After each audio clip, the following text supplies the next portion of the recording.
పొగ్గొట్టం కాలనీలో జరిగిన సుపరిపాలనలో తొలి అడుగు కార్యక్రమంలో మాజీ ఎమ్మెల్యే కిలివేటి సంజీవయ్యపై రఫీ ఘాటు విమర్శలు చేశారు. ప్రజలు నిన్ను నమ్మి 2 సార్లు ఎమ్మెల్యేగా కూర్చోపెడితే ప్రజలను నమ్మించి మోసం చేయటమే కాక నియోజకవర్గ ప్రజలను గాలికి వదిలేసిన ఘనత నీది అన్నారు.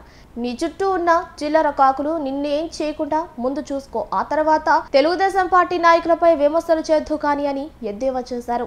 ఎమ్మెల్యే సంజీవయ్య జగన్మోహన్ రెడ్డి మీదే కేసులు వేయించాడు. కాంట్రాక్టుల్లో కేసులు వేసినట్టే కదా, నిజమే కదా? సో ఆ విధంగా దరిద్రమైన పరిపాలన వాళ్ళ కార్యకర్తల నాయకులే జగన్మోహన్ రెడ్డి ప్రభుత్వం మీదే కేసులు వేశారు. మాకు బిల్లులు రావట్లేదు నాయన, మేము అప్పులు పాలైపోయాం, మేము రోడ్ల మీద పడిపోయాం, మేము ఈ రోజు తాలిబొట్లు మా భార్య తాలిబొట్లు తెంచుకునే పరిస్థితికి ఏర్పడిపోయిందని చెప్పి జగన్మోహన్ రెడ్డి అప్పుడు కాంట్రాక్టర్లకు ఆపేసిన అప్పుడు కూడా ఈ రోజు చంద్రబాబు నాయుడు గారి ప్రభుత్వంలో వాళ్ళకి కూడా డబ్బులు ఇవ్వండి అని చెప్తా ఉన్నాడు. వాళ్ళ బిల్లులు కూడా ముందు వాళ్ళ బిల్లులు ప్రయారిటీ ఇవ్వండి, తర్వాత ఈ బిల్లులు ప్రయారిటీ ఇవ్వండి అని చెప్తా ఉన్నాడు. అంటే ఈ రాష్ట్రంలో ఉండే ప్రజలందరూ కూడా నా ప్రజలే, నేనే వాళ్ళందరికీ ముఖ్యమంత్రి, కనీసం లాస్ట్ కి జగన్మోహన్ రెడ్డికి కూడా ఆయనే ముఖ్యమంత్రి. ఇది జగన్మోహన్ రెడ్డి గారు గుర్తించాలి. మరి అదేవిధంగా సంజీవయ్య గారు కూడా గుర్తించాలి. ముఖ్యంగా సంజీవన్న నువ్వు గుర్తించాలి, బాగా నువ్వు గుర్తించట్లే ఈ మధ్య.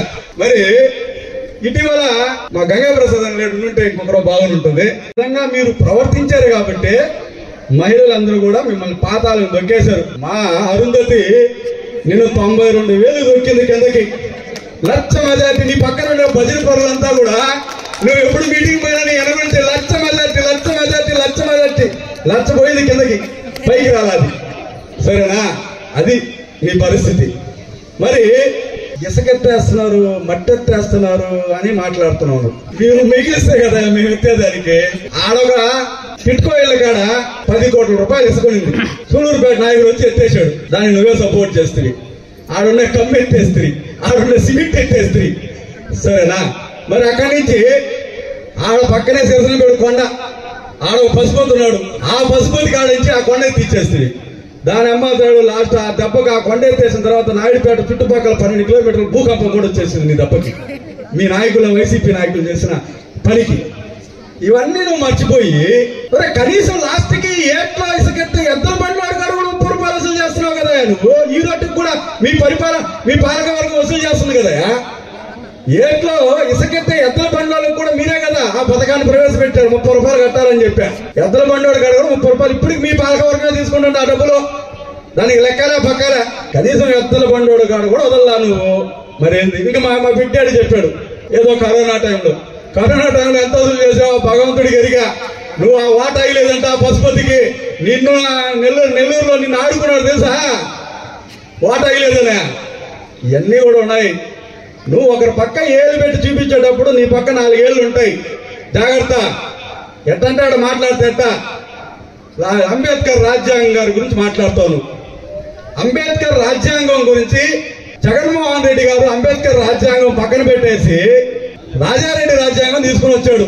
డాక్టర్ సుధాకర్ మాస్క్ లేదయ్యా అంటే ఆయన అస్సాం. మరి నువ్వు గుండెగాడి నాకు మాధవతి పండుగ 2014. ఇది ఆ రోజు కష్టం చేసింది నెల్లూరు సుబ్రహ్మణ్యం గారు.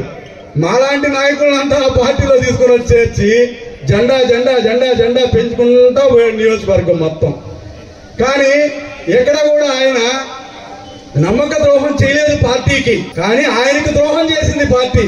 ఇలాంటి గుంటగాడి నక్కలను పెట్టుకొని అయినా కూడా మమ్మల్ని ఎప్పుడు ఇబ్బంది పెట్టలేదు. ఆయన పార్టీకి ఆయన మనసు బాధ కలిగి ఆయన పక్కకు రావడం జరిగింది. ఆయన పక్కకు వచ్చాడు కాబట్టి నువ్వు 2014లో ఎమ్మెల్యే అయ్యావు. మళ్ళీ అధికార పార్టీ అధికారంలో కూడా ఇంకోసారి ఎమ్మెల్యే అయ్యావు. నేను అడుగుతున్నాను సంజీవయ్య గారు సూటిగా మిమ్మల్ని, మీరు గడప గడప అని తిరిగారు. కనీసం ప్రజలు ఒక పోలైనా ఏపీగలిగేవా నువ్వు?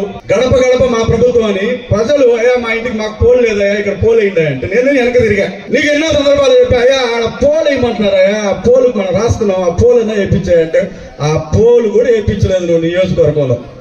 మరి ఈ రోజు మీరు మాట్లాడుతున్నారు, ఏ విధంగా మాట్లాడుతున్నారు?